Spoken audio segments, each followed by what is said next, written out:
Now, when we hear the term camp knife, what goes through your head? A knife that's maybe the jack of all trades, a knife that's going to basically empower you to be able to handle everything that you need to handle in a camp situation. You need fire, you need food prep, you need to eat, and you need shelter, and you need heat. So you would think that your camp knife, to be able to do some batoning if you need to, be able to process wood, be able to kindle wood, be able to feather stick, be able to basically fire prep and food prep in order to get through your entire camping trip. You need that knife to be a camp knife, a jack of all trades. Let's see if this Jesse Jarosz second generation Turok camp knife fits the bill.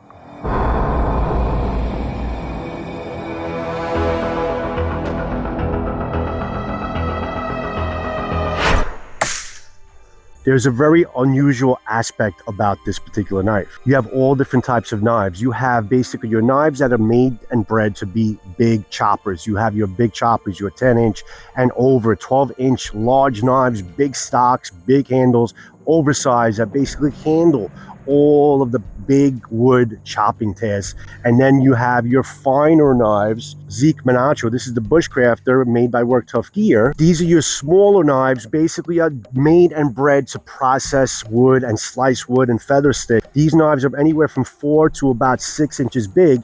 And these are the knives that basically you have perfect control, okay, to be able to debark, okay, finish up spikes and things like that.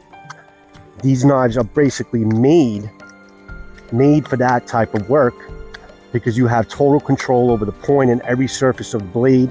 They're usually very sharp, and they're made and bred and managed and balanced so you can do all of the small tasks. So that's a 4 to 6 inch type of blade. So now then comes this Turok type of knife, this Jarosz Turok type of knife, the camp knife, the second generation.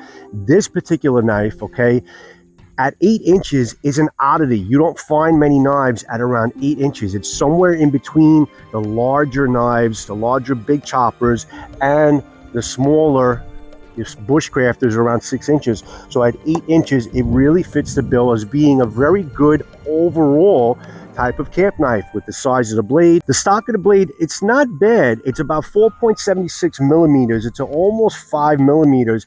It's not bad, but it's also not a very big stock to make it a very, heavy duty type of chopper, but it's definitely enough to be, somewhere in between. Compared to the original rendition of the Turok knife, that had a clip point blade and it has also a swedge on top. This has absolutely no swedge. It's completely straight all the way in, has a good, enough of a reinforced tip, 1095 Cro-Van steel on this like the other one. And this is going to be also now a knife that you can baton with and you can use as more of a hard hitter compared to the original version. The second generation was to give you more of a knife. Bigger blade, change it to a drop point, gave you a straight stock all the way down, and opened up the possibilities of doing more with the camp knife to the original version. Being at around 12.8 ounces, it's definitely a light knife. Benefit of the weight is also ends up being a little bit of its downfall, being a completely good knife at every aspect of a camp knife. I'll explain that in a moment. If you guys know me, I'm all about the handle. I'm all about the handle being even more important than the blade itself, because you need to be comfortable in the hand. Egos have to fit your hand. You have to have finger churls where they need to be, and needs to be comfortable enough purchase in your hand so you can control all of the blade. Having the best blade in the world and having a horrible handle, it's a downfall of the knife. This is, by all respects, a good handle because this is the same handle, from what I understand, same dimensions, the original Turok knife. So what they did was they kept the same handle, added about 2 inches of the blade, and also changed the geometric of the blade a little bit. What I think they could have done, and they missed an opportunity to make this an extraordinary knife. It's a great knife, but it could have been an extraordinary knife. It could have been better by adding a little bit more size to the handle, giving it a little bit more girth, and possibly even adding some more millimeters to the stock of the blade, okay? And you would have basically opened this thing up, new level of possibilities. I was really calling it the absolute ultimate camp knife. I did a lot of cutting with this knife, guys. I did a lot of chopping, a lot of processing of wood. I did as much feather sticking as I could. I'm not the best feather sticker in the world, so don't judge me, but I did the best that I could in processing as much wood as I possibly can to see how this felt in the hand. Now, for the most part, the handle being some kind of an Ultramid. It's like more of like a polymer type of handle. I think they do offer a G10 that you can change the handle and put a G10, and I think they do sell it. It is available. But for the most part, for the price of this, because they're trying to keep the price low, I think, on these overall knife, it did its job. I felt comfortable. It felt comfortable in my hand. I didn't feel any slippage or anything like that. Could it have been better, basically, with some more tactile feel and more of like a G10 type of material? Yes, absolutely. But this is a good material. It's weatherproof, bloodproof, whatever they call it. It did its job, and there was no slippage. So if you wanted to stay with this handle, it's not a bad thing. Now, I spoke about the size of the knife. Was I still able to chop with it? Yes. I was able to baton with it pretty well. Took a little bit of work basically going all around the knife to really try to baton the wood the right way, but I was able to basically, the edge held up and the blade is heavy enough and it's straight enough with no swedging that you're able to really use every surface of the blade. I was slamming it into the point with no damage, and no damage obviously to the edge, because I'm very confident with Cro-Van steel. I've dealt with it before, and I think it's very good steel. And I think at this point, they've been using it for years, K-Bar, and they got it down packed, and they know what they're doing with it. But yes, it can baton. Not as good as a bigger, heavier stock knife, but it can do the batoning work. Now, being a lighter knife, how did it do with the wood processing? It did well with the wood processing. It's a light enough knife where basically you're able to manage the tip, you're able to have edge alignment and be able to control where you want the blade to go for the most part, because it does have that weight distribution that is done pretty well on the knife. Could it have been better with a bigger handle? Absolutely. It would have been a little bit more balanced. This is probably the closest knife that I can find in my collection that comes closest to this Turok knife in terms of basically the type of geometric of the blade. This is also a straight edge blade, also very unusual knife. This is a knife that came to me from Work Tough Gear. This was designed from Eric Outer. It's called the Carnivore. Outer Limitless is his YouTube page. Eric basically designed this for Work Tough Gear, and it's basically, it's a long ass blade.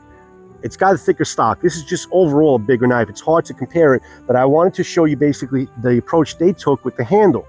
Now you notice basically how the handle here completely coincides with the size of the knife, of the blade itself, because now see how much purchase you have, how much you can set yourself back to be able to make it a good chopper.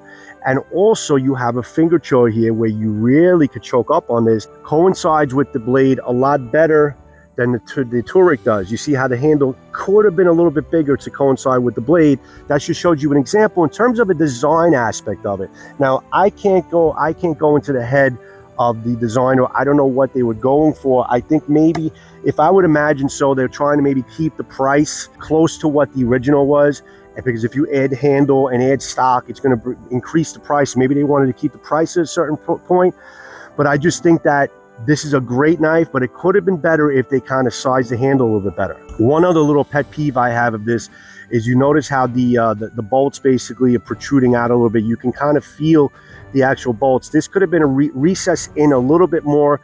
Now, do you feel it in your hand when you're using it? No. Aesthetic wise, and you know, the fact that you can feel it here, I think if this was recessed a little bit better, it would look better, and it would just, you wouldn't have that protruding out a little bit. But when you're physically holding it, it really does not affect the ability. This is just kind of a pet peeve I have in mind in terms of keeping the fit and finish on par with a lot of good knives out there today. Other than that, it felt good and I didn't feel it. You do have a little bit more purchase here if you have bigger hands, so it can cater to like extra large hands. It's good. It's not about the handle itself not being big enough to be able to hold it. It's about basically that having the handle a little bit bigger to give you a little bit more balance of the longer blade compared to the original. That's really the only difference. Other than that, in its present state, I was able to really get everything I needed to get done with the knife.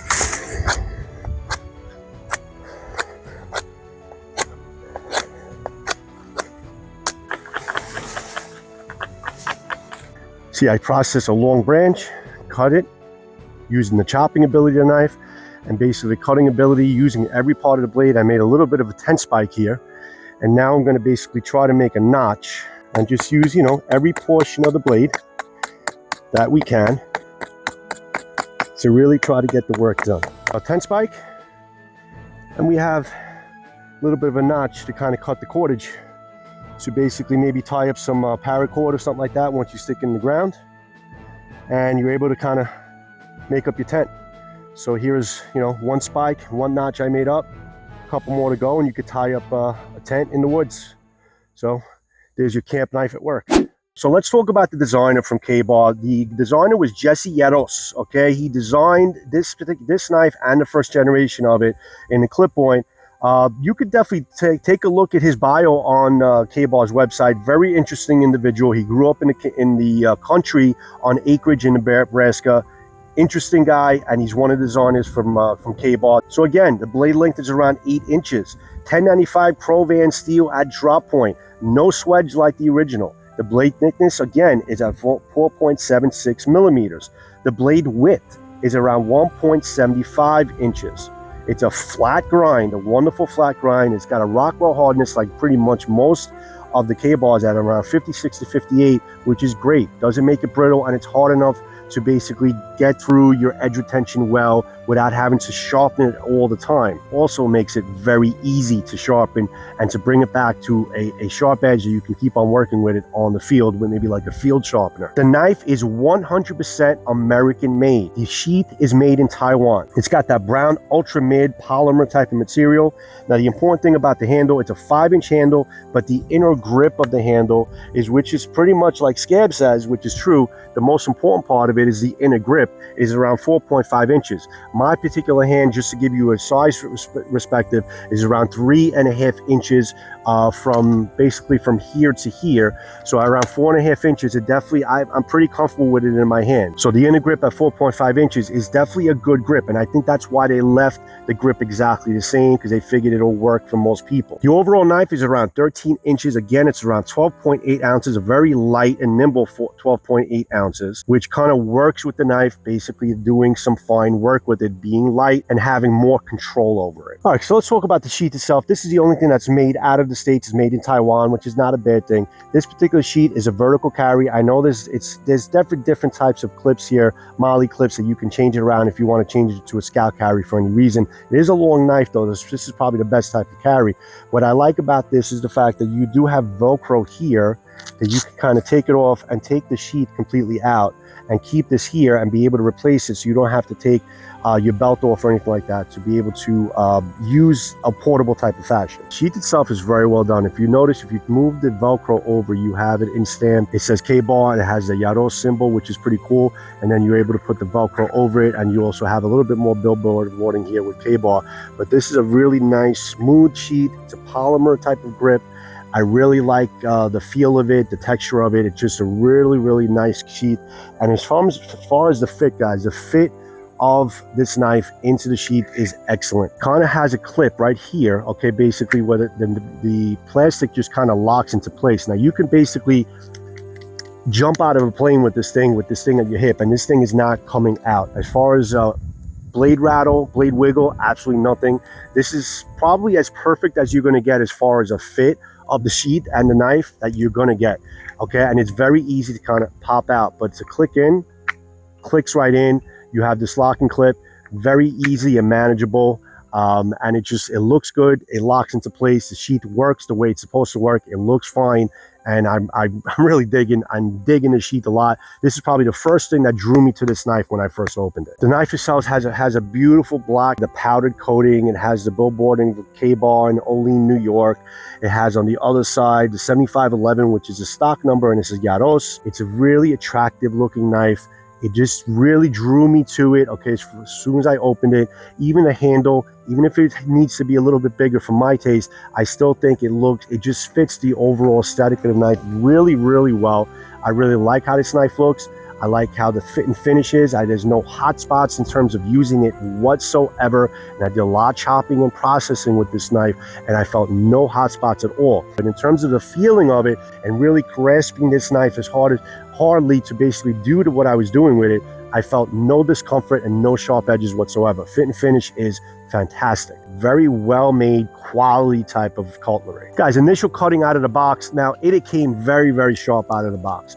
I have no problem with basically anything I've gotten from K-Bar in terms of not having that type of consistent level of sharpness on all of their knives. Could it have been sharper? Yeah, everything could be sharper as far as I'm concerned. Coming from a sword guy, I look for razor sharpness. But with a knife like this that does a little bit of everything, it has the right type of sharpness out of the box. You can take it out of the box and start using it immediately without feeling like you need to hone it or reprofile or anything like that. It has a 20-degree bevel. Basically, it comes with out of the box, and that's what it comes with. 20 degree is also good to give it an overall type of use. From chopping to fine work, 20 degrees is somewhere in the middle that'll handle a lot of things. You can see the initial sharpness cutting into like the ratchet strap and the fire hose. If you don't have a good sharp edge and a good cutting geometric, it's going to have a little tough time getting through it, and you can see it got through those materials pretty well. Now, a little of the tougher types of use on this to test the validity of the edge, I was cutting into the sandblast hose. Now, it cut into the sandblast hose pretty well. What I was checking to see is if since it is steel belted and it's an industrial material, to see if there's any deformation to the edge, if there's any chips or deep scratches that would concern me, and I didn't find any of it.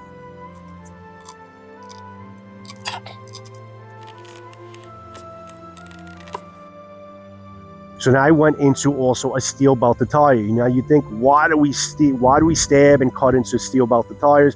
For the same reason, so we can test the knives to see how well their work is in their heat tempering, how good the cutting profile of it is, and it really cut through the tire pretty well. The best I've seen, no, but for what I've tested with this thing so far, it handled everything I threw at it, and the Cro-Van steel has never failed me in cutting these types of materials, and this knife is definitely no different. I was able to have the knife do a lot of finessing work for me. Here I'm making notches. I did notches a couple of times on the tri-stick in order to make the tent notches, and did a good job. Here I'm actually trying to have the knife work for me and make up a new baton stick, because I did break the other baton stick while I was doing some testing, and it did good. Listen, I put the knife through its paces, and it really handled itself well. It's not perfect in any way, but it does everything that I needed to do extremely well. It's a very well-balanced, well-rounded knife, and it did whatever I needed it to do, and I worked through its imperfections, and it did good for me. Guys, let me just interject on the video a little bit. Your subscriptions and your likes and your shares really do help me out a lot to be able to give you more content like this in beautiful areas and spaces like this. Watching my channel for the first time, a sub and a like and a share would go a very long way for me to continue to giving you footage and videos just like this. Now, if we look at the knife now with all the cutting that I did with this thing, and I've been cutting for many days with this, for many hours, the edge is absolutely immaculate, perfectly fine. No edge rolling or edge bending, no chips or anything like that. Obviously, you have the scuffing of the black powder finish, which, you know, I think it's going to come off, and if you want it as a project knife to really remove this, you can remove it if you want. If it doesn't bother you and you just clean it up, it'll clean up pretty well, but you do have some surface scratches with the black powder finish. But other than that, this knife is in perfect shape. The handle's in great shape. The edge is in great shape. It's just basically, it's something that I would expect from Ka-Bar's heat tempering and their formation of their 1095 Cro-Van steel. They do a great job with it. So the edge is in really immaculate, great shape with all the pounding and banging and cutting that I did with this thing.